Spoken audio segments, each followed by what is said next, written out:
ستي ما الغسيل وسخ وزي الزفت. اتنيلي اغسلي بالمسحوق ده. طيب يلا.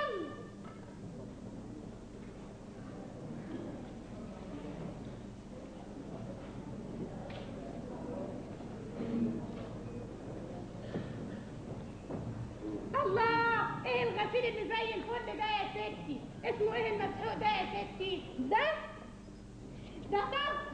اسمعي يا ولية شوهية، استعملوا صفصف من اجل الغسيل الانضف، وملعون ابو من لا يشتري صفصف.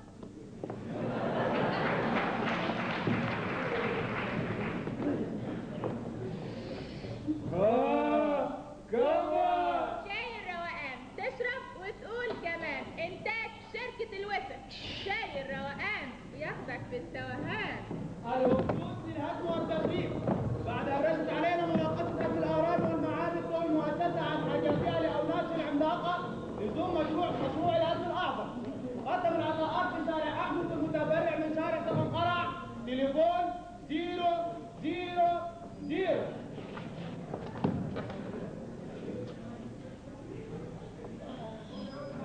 خوفوا للسيراميك وبلاط الحمامات جاهزين للتعاطي.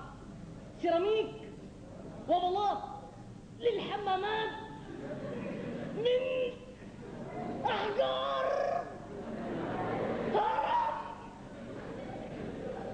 خوف.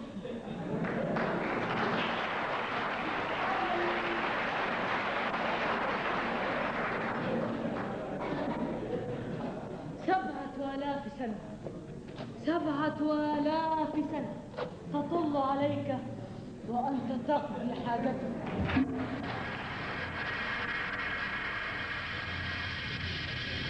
سيداتي وسادتي، سهرتنا بكرة إن شاء الله مع الفيلم العربي إخص عليك بطولة حسن دبور. أما سهرتنا الليلة فتنقسم لجزئين. الجزء الأول من سهرتنا مع برنامجكم الممتع كلام في كلام، والجزء الثاني مع تمثيلية السهرة يا ولية عيب اختشي. والآن سيداتي وسادتي نتمنى لكم وقت ممتع مع برنامجنا كلام في كلام. باي باي. ازيك يا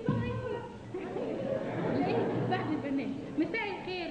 برنامجنا النهارده حافل وكل موضوعات الحقيقه شديده الاهميه. الو، ايوه يا فندم، ايوه احنا برنامج كلام في كلام. اهلا وسهلا يا فندم، اهلا وسهلا. حضرتك جاي بنفسك؟ ماشي يا فندم، احنا نتشرف في انتظار حضرتك. مع السلامه. دكتور فتحي عبد العزيز العالم الجيولوجي الكبير، احنا كنا طلبنا تحديد ميعاد مع حضرته وهو اتصل بينا دلوقتي وهيجي عشان يوضح بعض الامور حوالين ما نشر في احدى المجلات عن توفر امكانيات بتروليه هائله في مصر. اهلا يا دكتور، اهلا وسهلا. اتفضل يا دكتور. دكتور فتحي عبد العزيز العالم الجيولوجي الكبير، هل صحيح ما يقال عن امكانيات بتروليه متوفره في مصر حاليا؟ كان هذا معروفا في الأوساط العلمية منذ زمن بعيد، وقد نشر في السبعينات من القرن الماضي أن مصر والمكسيك لديهما احتياطيات العالم من البترول في القرن ال21. وقيل أيضا، وهذا ما ثبت بالفعل، أن مصر تعوم على بحيرة من الزيت.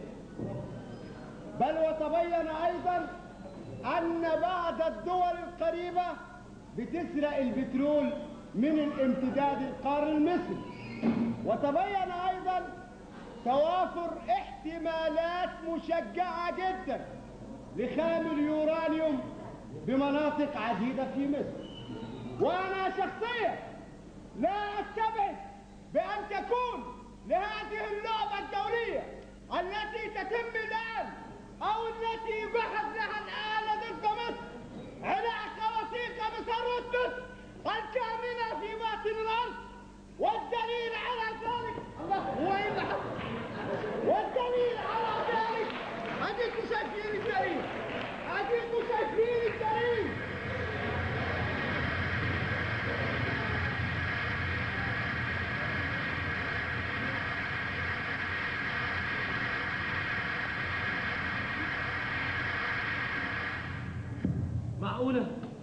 معقول يا استاذ نديم اللي بيتقال ده؟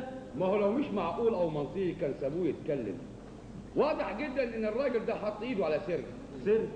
واللي هو ايه السر ده؟ ان اللعبه دي مش لعبه ارهابيين عايزين يطهروا البلد من الوثنيه، لا، ولا عالم متحضر عادي يحمي تراث الانساني، لا دي لعبه غزو استعماري حقيقي، واللي بيحصل قدامنا ده مجرد سيناريو للغزو. ايوه طب وايه مصلحه التلفزيون في ان الحقيقه تدار؟ ايه يا عبد الحميد؟ الغفله والمؤامره الاثنين ولاد عم، والاثنين داخلين وطالعين في اللعبه يا عبد الحميد. ايوه يا استاذ نديم، بس دي مجرد تكهنات، يعني مش معلومات اكيده. بالنسبه لثروه مصر بالبترول واليورانيوم فدي معلومات اكيده، رغم ان مش معلن عنها رسميا لغايه دلوقتي. اما ارتباط الثروه دي بالمساله اللي بتحصل قدامنا فده مجرد تكهنات، او بتعبير افضل اجتهاد. والعلم بقى الامم المتحده دلوقتي بتجهز جيش كبير قوي لغزو مصر. وعارف اسم الكود العمليه ايه؟ لا اسمها ايه؟ استعادة الجمل بما حمل. استعادة الجمل؟ طب ومعناه ايه الاسم ده يا استاذ نديم؟ ايه يا عبد الحميد، فين ذكائك يا اخي؟ واضح جدا ان الدول الاستعماريه دي عايز ترجع مصر سيطرتها الكامله بكل ما فيها من خيرات.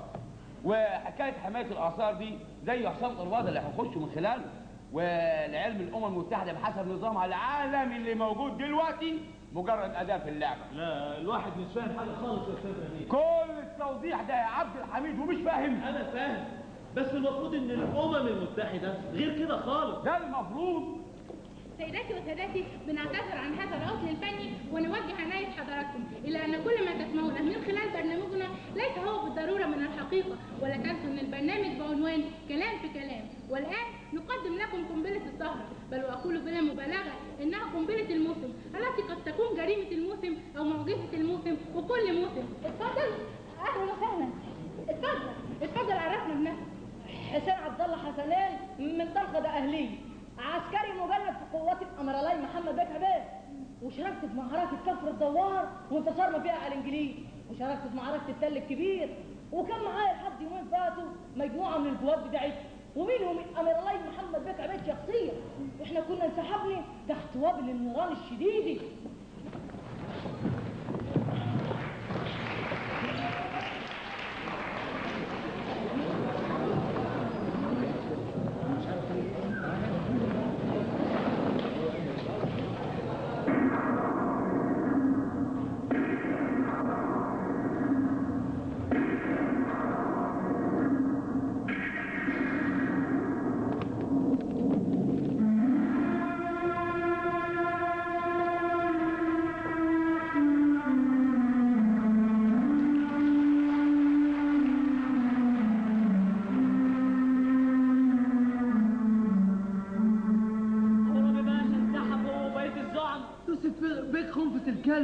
فتح ثغرة الانجليز ونوروهم المعسكر كمان. لو اضطر رقبة الكلب ده ولا سلطان باشا المجرم اللي كان بيقود الانجليز في الصحراء. برضك عرابي باشا كان لازم يسد الكنال، محمود باشا بقى حذره، لكن هو شجع كلام دي يسد الكلب القدر. خدونا غدر بعد ما زمناهم في كفر الدوار. لو كنا سدينا الزفت الكنال.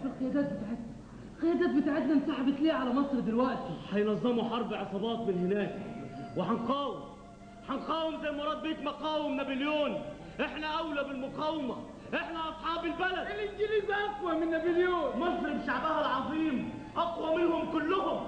مصر فيها رجاله ومش هتسلم، ومش ممكن يتهنوا فيها لحظه واحده واحنا عايشين.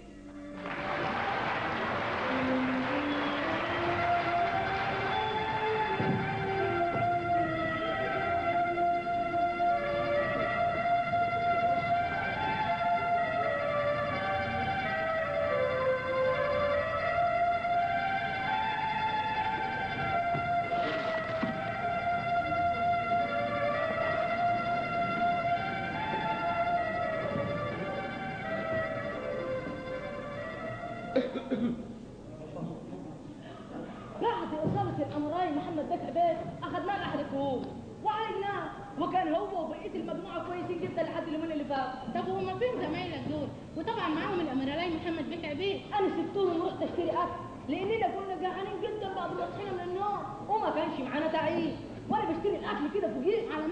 على مهلك واحنا هنسمع كل التفاصيل. يعني انت وزمايلك من رجاله عرابي باشا اشتركتوا في معركه كفر الدوار والتل الكبير واستخبيتوا في كهف لحد اليومين اللي فاتوا. مظبوط، هو ده اللي حصل. طب قول لنا بقى الفلوس اللي ظبطوها معاك جبتها منين؟ فلوس زمايلي. طب ما تزعلش كده، البوليس قبض عليك ازاي؟ ممكن توصف لنا الموقف بالظبط؟ انا كنت ماشي على حذر، خايف احسن عساكر الخديوي توفيق والسلطان باشا تمسكني او الانجليز. وانا ماشي كده شفت محل غريب الشكل مليان خيرات كتير. دخلت، هات يا عم هات، وهات جبنه بيض، وهات زيتون. قلت له ايه دي؟ قال لي بسطرمه، ودي لانش، ودي بولوبي. قلت له مش مشكله هاكل كل نوع. بقول له كام يا عم؟ قال لي 10 جنيه. قلت له ليه؟ ليه؟